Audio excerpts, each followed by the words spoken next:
Nandito tayo ngayon sa Abuan River, Ilagan. Kung gusto mo mawala ang iyong problema, punta ka dito, magpakalunod ka sa tubig. Luwang.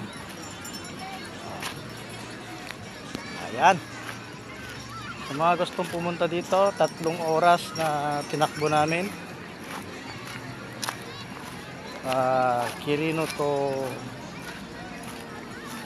Ilagan.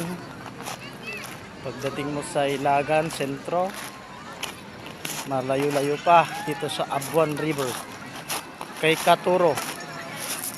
Lapit siya dito. Bali dito lang siya nakatira, doon sa Bandaron. Dami rin naliligo, guys. May mga ano rin sila.